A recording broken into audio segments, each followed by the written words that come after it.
Many people have called the Monterey Peninsula the most felicitous meeting of land and sea.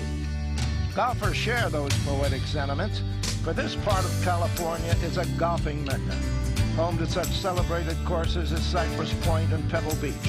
This magnificent coastline has hosted U.S. Opens as well as other significant professional and amateur championships. Our destination today begins in the picture postcard town of Carmel.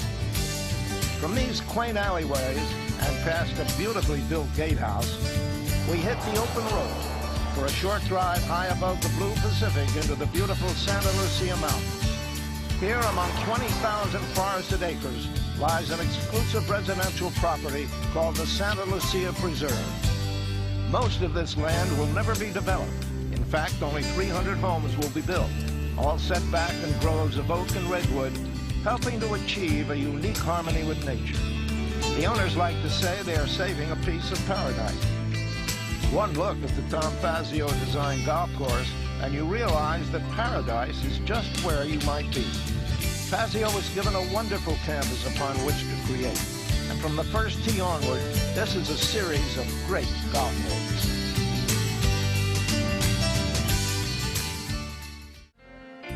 Along these dramatic ridges 1,500 years ago, a peaceful and gathering Rumsen tribe were the first people to call the Santa Lucia Mountains home.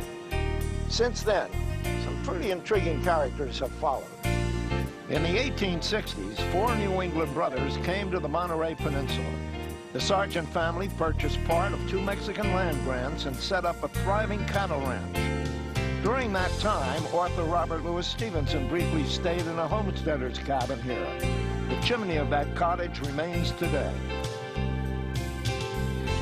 70 years later, Canadian entrepreneur George Gordon Moore acquired the property and introduced to this place he called Rancho San Carlos 2 of his passions, polo and wild boar hunting. He imported the boars all the way from Russia.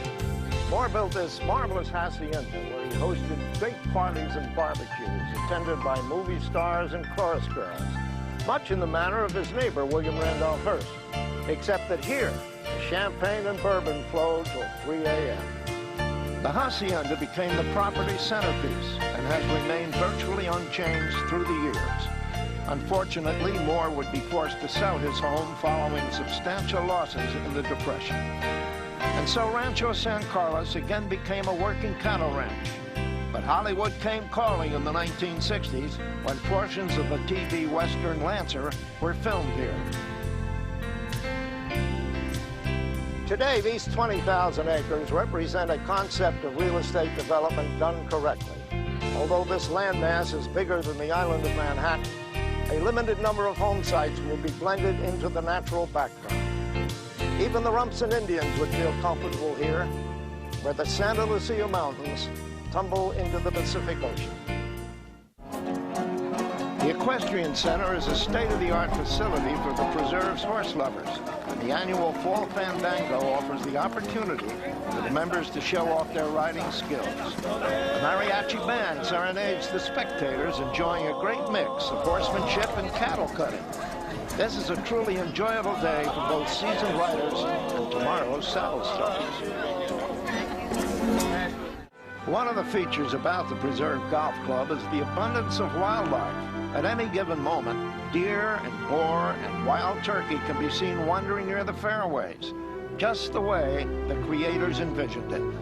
Our hope was that we could create an inland course here that would be able to match the beauty of the coastal courses. Make it a bit like a walk.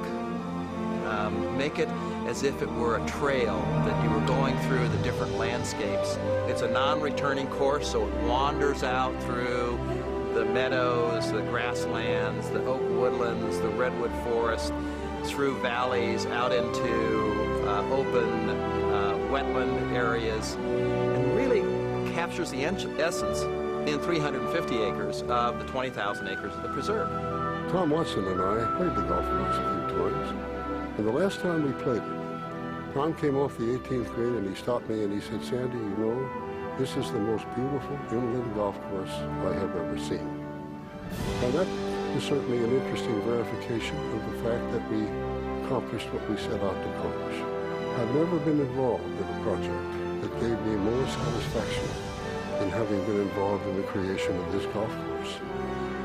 The old cliche of what would be a signature golf hole, there is no such thing at the Preserve. There is no signature golf hole. The entire place is a signature piece of property. Every place, every land area, every tee, every fairway, every green, or for that matter, every location on the property, 21,000 acres of signature views. There are few places in the world that have become timeless, irreplaceable, and priceless. This landscape is a treasure. Welcome back to the Monterey Peninsula. Nearby is the seaside village of Carmel. With its quaint nooks and crannies, Carmel is filled with boutiques, galleries, and restaurants just waiting to be discovered. Carmel is also home to an 18th century mission, whose adobe chapel was built from sandstone quarried in the Santa Lucia Mountains. More than 2 centuries later, it's still a popular place for weddings. Welcome back to the Preserve, where the serenity of Moores Lake is one of the places where families can gather for quality time together. Canoeing around the quiet waters is a great escape in a wonderful setting. For those families who prefer the thrills of horseback riding, the Preserve offers a choice of over 100 miles of trails that meander through endless oaks and sycamores. The centerpiece of this incredible property is the Spanish-style hacienda, a 37-room adobe building built in 1924. The hacienda draws members and their families into the warm surroundings of the Santa Lucia Preserve. 9 large guest rooms are seductively comfortable, and the hacienda's great room has a warm hospitality that sets the tone for the entire property.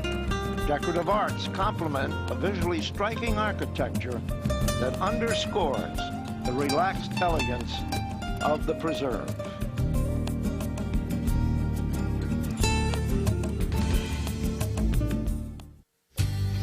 Welcome back to the Preserve, where groves of redwood trees set the stage for a family picnic in the wilderness. Food and wine definitely taste better in a setting like this. The after-lunch hike over Hall's Ridge shows what the Lumsden Indians must have appreciated 1,500 years ago. Spectacular views from the high savanna, all part of the experience at the Preserve.